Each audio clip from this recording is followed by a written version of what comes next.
Банк боссын салбар 2024 онд 1.9 их найдвар яхад машины зээлэл иргэдэд олгоод байгаа.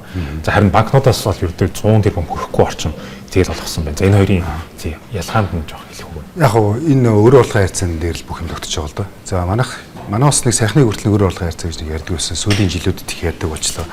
Анх 2013 онд ипотекийн зээл бий болж хат нэг өөрөө болгон хайрцаа 45 гэдэг тоо хүмүүс чийлж эхэлжсэн байхгүй. 2018 онд Монгол банк за хэрэглээний зээл хэд хэлээд байна. Энэ дээрээ жоохон анхаарахгүй болохгүй нэгэд өөрөө болгон хайрцааг 70-30 гэж тавьсан. Өөрөөр хэлбэл та цалингийнхаа нэг сарын цалингийн хорлогынхоо хамгийн ихтэй 70% л одоо зээл болно түүний хүн төлөх боломжтой. Үлдэгдэл 30%-аар амьдраа гэсэн байхгүй. За яг энэ үед Монгол банк шийдвэрээ гаргасан. Тодорхой хөгжилд орж исэн. За энэтэй зэрэгцээд санхүүгийн зөвлөхөөр харамсалтай. Одоо энэ дээр бол ямар нэгэн зөвцөд хийгээгүй орхицсан байсан. Тэгээ сайхан одоо өчтөр засгийн газар хуралдаад Монгол банк санхүүгийн зөвлөхөөрөө хоорондоо зөвшөөрсөн юмсан дээр дахиад юу тавилаа шүү дээ. Одоо харьцаа тавилаа. Монгол банк 50-50 гэж тавилаа. Өөрөөр хэлбэл чангатчин гэсэн. Зээл олголтыг багасгахыг хүсэж байна. За санхүүгийн зөвлөхөөр энэ дээр нэмээд жоох орон зай үүсгэхэд 60-40 гэж хэлдэг. Тэгэхээр энэ харьцаанаас бүх юм болоод байгаа. За тэгэхээр одоо ингээд өнгөрсөн жилүүдэд одоо ингээд банкуй санхүүгийн байгууллага зөвхөн тэгтээ банкуй санхүүгийн байгууллага шүү. Аржины банкуудын ч гэсэн хэрэглээний иргэдийн зээлдэх зах зээл маш хүчтэй тэлсэн байхгүй. За яагаад гэхээр нөгөө Монголын аж ахуйн нэгжүүд чинь бизнес их боломжинд хөнгөдөл гэсэн санаа шүү дээ. Дотоодын зах зээлийн дүүрсэн за гадшаагаар их тодорхой хэмжээний барьерууд байгаад идэг. Тэгэхээр магадгүй яг одоо байгаа зээлийн үлдэгдэл хангалттай байгаа байхгүй. Сая 25 оны 2 сарын байдлаар аж ахуйн нэгжийн зээлийн үлдэгдэл 11 их найдвар. За иргэдийн зээлийн үлдэгдэл 22 их найдвар. Өөрөөр хэлбэл хоёр дахин том байгаа байхгүй. Энэ харьцаа 2016 онд шүү дээ. Одоос 9 жилийн өмнө яг адилхан байсан. Аж ахуйн нэгжийн 5 их найд, иргэдийн зээлийн 5 их найд. Тэгээ энэ 16 оноос буюу одоо ингээд сонгуулийн цикл ярил л да тий 16 оны сонгуулийн циклс энэ маш их нэмэгдсэн. Өнгөрсөн жишээлбэл сонгуулийн үеэр сонгуулийн өмнө болон сонгуулийн дараах одоо иргэдийн зээлийн үлдэгдэл 3 их найдвараар нэмэгдсэн байхгүй. Бид чинь 80 их найдварны дотоодын нийт бүтээгдэхүүнтэй тэгэхээр эдгээр нэмэгдсэн байна. Тэгэхээр энэ ерөөсөө маш тодорхой шүү дээ. Иргэд амьдрахыг хүсэж байна. За магадгүй сайхан амьдрахыг хүсэж байна. Юм хэрэглэхийг хүсэж байна. Орлого нөрөхгүй байна. Зээл авч байна. Машин авч байна. Уцааж авч байна. Тавилгыг тогшлооч авч байна. За бүр гоо сайхны бүтээгдэхүүнээс зээлээр олж авч шүү дээ. Тэгвэл зээл олгосон дээр бол хоёр асуудал санагдаж байна да. Нэг талаасаа банк бус талаасаа их үүсвэр бол нэлийн амархан олж байгаа шаардаад байна. Сүүлийн үед бол биржийн бус зах зээл дээр мэдээлэлтэй харьцах юм бол банк бусын салбараас бол гарч байгаа бондуудын 50 гаруй хувь нь банк бусаас гарч ирж байгаа. За анх биржийн бус зах зээл нэгж яхад бол санхүүжилт олоход хэцүү компаниудад зориулаад одоо тэр биржийн бус зах зээлээр хөрөнгө оруулагчдад одоо их үүсвэр болдог байсан. Гэхдээ сүүлийн үед бол банк бусууд их яаж гэсэн энэ дээр одоо холбоотой яваад юм зохицуул. Тий одоо яг нөгөө банк ус чинь нөгөө их усүрээ мэдээж өөр анх одоо үүсгэн байгуулагч маань одоо дөрмийн сангаа бүрдүүлсээр эхэлнэ. За дараа нь ихтгэлцлийн асуудал бий болно. Одоо ер нь бол хадгаламж гэсэн үг шүү дээ банк ус. Дараа нь одоо бондууд өөрийн хэрэгслээ.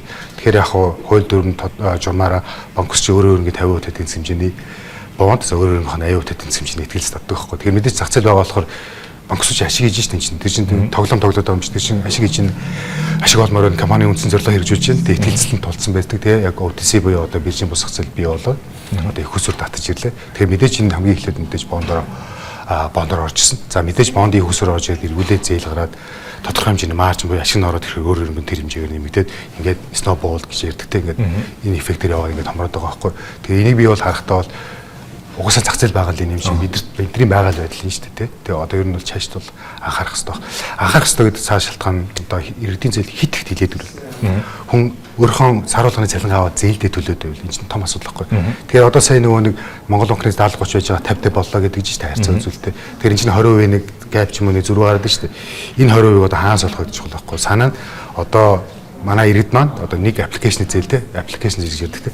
Зээл аваад өмнөх зээлээ хаадаг. Тэгээ өмнөхөө аваад дараагийн хаадаг. Энэ процесс одоо ингээд хэцүү болж эхэлнэ байхгүй санаа. Тэгэхээр энэ зөрүү яах вэ гэхээр манай тэр зээлдэгч буюу манай иргэд маань магадгүй аав ээжээсээ ах дүү нэрээсээ найз нөхдөс авч төлж эхэлнэ. Гэтэ үргэлж сайхан ааштай аав ээж найз байхгүй шүү нэг өдөр зангаа хувиргана. Энэ үед эн чинь цохилт орж ирнэ цикл чи үүсээд ороод ирэх байхгүй. Тэгэхээр магадгүй нэгээс 2 жил магадгүй 3 жилийн дараа энэ айгүй том мэдээлэл болох гэж бодож байна. Тэгээ яг бид нар яг манай бас угаасаа сурж штэ. Одоо ингээд хэрэглээний зээл хит хөсгөр одоо юу болдгийг яадгийг гэдэг сайн анзаарч байна. Магадгүй чи валютын ханшинтай дарамт үзүүлж байгаа байхгүй. Бид нар чи машин худалдаж авч байна, гар утас худалдаж авч байна. Энэ бүгд чинь бүгд валют штэ.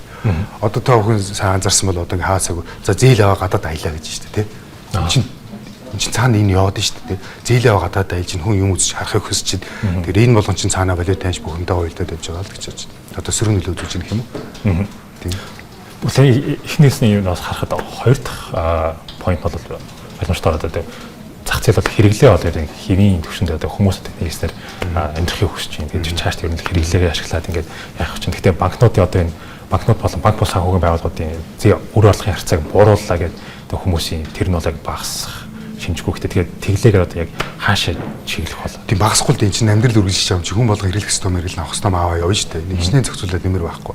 Санаанд 530 банк усыг одоо 200 болголоо гэд энэ хэрэглийн зээл багасгүй байхгүй. Тэр мөнгөний хэрэгцээнд байгаль бол ямар нэг байдлаар бол явна. Нэгт хоёрт одоо бид нэг банкаа зохицуулчлаа, одоо банк усаа зохицуулчлаа. Тэгээд зохицуултгаас хэд хэдэн салбарууд шүү дээ. За санхүүгийн төрөөс буюу лизингийн.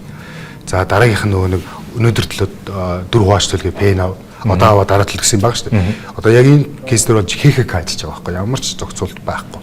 Тэгээ санаа нь одоо юу гэдэг за одоо чаашд юу болох вэ гэхээр мэдээч чинь нэг бизнес эрхлэж байгаа юм чи хаана ямар боломж энэ тэр тийшээгүй шүү дээ. Банксууд нь хажуудаа санхүүгийн төрөөсөө компани байгуулж идэх байхгүй. Тэн дээрээ олгож эхэлнэ шүү дээ. Тэн дээр ямар нэгэн харьцаа байхгүй. А зүгээр тухайн бизнес одоо тухайн одоо компани маань өөрсдөө эрсдлээ бодоод яг банк устай адилхан өөрсдөө үзээд одоо яг энэ харьцаа энэ дээр байх хэрэгтэй гэж үзэх байх. За нэг нь тэгээ үзлэхэд энд үзэхгүй бол өрсөлдөөний зарчмаар ингээл явах байхгүй. Тэгээ санаа нь ер нь бол ихтэй ингээд энэ зохицуултыг хийсэн ч гэсэн за магадгүй дунд хугацаанд богино хугацаанд зөв юм шиг харагдаад байгаа бол одоо хэрэгжих боломжтой боловч энэ чинь нөгөө бизнес рүү банк шийдэж хийдэг чинь боломжоо хараад яваад тэгэхээр санхүүгийн төрөөс рүү шилжинэ.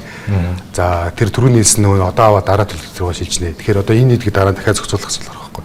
Тэгээ энэ нийтгийг ингээд зохицуулчих юм бол тэгэл иргэд маань хэрэглээний зээл авч чадхаа байх нь л дээ. Тэгэхээр одоо яг хөөр яг л жинхэнэ одоо яг байгаа орлондоо харуулж амьдарч сурахаас байгуул одоо энэ ч тэг урт хугацаанд улсад маань хэрэгтэй л гэж харж байна. Тийм. Тэгвэл санхүүгийн салбарт одоо хадгаламж зээлийн хуршиг бол яг үйл ажиллагаа явуулж байгаа хэрэг бол сүүлийн үед хадгаламж зээлийн хуршиг миний бод батах юм бол яг тийм нэг тэг мэдээ зэдийг гардаггүй одоо хүмүүсд ашиглаж байгаач нэг тийм сонсогддоггүй байдаг. Тэрний тал дээр бол хорооноос ямар нэг зохицуулах арга хэмжээ зүйлээ хөгжүүлэх юм дэмжих ямар нэг бодлого хэрэгжүүлэх шаардлага гэж бодож байна. Тийм. Тэр буруу сард 2007-8 онд хадгаламж зээлээр шинэ маш том юу явсан шүү дээ. Одоо дампуурлал явсан, маш их хүмүүс мөнгө алдсан. За тэндээс эргэж олсон нь бас олсон юм шиг байлаа. Тухайд засгийн газар шийдвэр гаргаад мөнгө нөгжүүлсэн шүү дээ. Тэр яг хадгаламж зээлээр шинэ харьцангуй хаалттай зах зээл дээ. Одоо хаалттай компани гэдэг шиг зөвхөн гишүүддээ үйлчилдэг. Тэгэхээр энэ бол харьцангуй яг хайцангуй гайг байхгүй. Одоо санаанд зөвхөн гишүүдийнхээ өөрсдөө оруулсан өөр төлбөрөөр одоо хөрөнгөөрөө хариуцлага хүлээн зөвхөн гишүүдтэй зээлэн гол асуудал. 10 мянган төгрөгийг 1 сая төгрөг тэр 10-ны 2 нь одоо тэр 1 сая төгрөг зээлдэг ч юм уу те. Тэгэхээр тэр дотроо л асуудал дуусчих байхгүй. Хитрхи олон нийт рүү гарахгүй. Тэгэхээр энэ бол гайгүй гэж харж байгаа. Зөв бид зүг цааш төрүүлсэн санхүүгийн түрээс за ломбард бол магадгүй арай иртэж магадгүй санхүүгийн түрээс тэр одоо аваад хараад төлж идэв юм. Энэ дээр зохицуулах хэрэгтэй. Тэгээ арилжааны банкуч гэсэн одоо бас жоохон харж гисэн болов гэж бодож байна. За ялангуяа хаамагч иргэлийн зээл маш өндөртэй шүү дээ. Тэгээ одоо бизнесээс илүү иргэлийн зээл маш их болгоцсон байдаг байхгүй. Бус банкуч гэсэн ер нь бол тийм. Тэгээ яг би банкч бай банк ус ч айл нэг нь болохыг хүсээгүй. Зүгээр бидний байгаа байдал үлээ. Тэгээ хаана бизнес вэ? Тийшээ гал манай аж ахуйн хэмжээнд явж штэ. Тэгэхээр энийг бид дээр одоо бодлогын түвшин зохицуулах хэрэгтэй. Яаж зохицуулах вэ мэдээж нөгөө л олон жилийн үлээгээр гадаад хөрөнгө оруулалт оруулах хэрэгтэй. Яагаад гэвэл манай улсын төгрөгч нь олон улс төрөлдөг байлууд биш. Тэгэхээр бид маш хэмжээний доллар оруулах хэрэгтэй. Долларыг бид нар зээлээр оруулж ирэхгүй. Гадаад хөрөнгө оруулалт үндгүү оруулж ирэх хэрэгтэй байхгүй.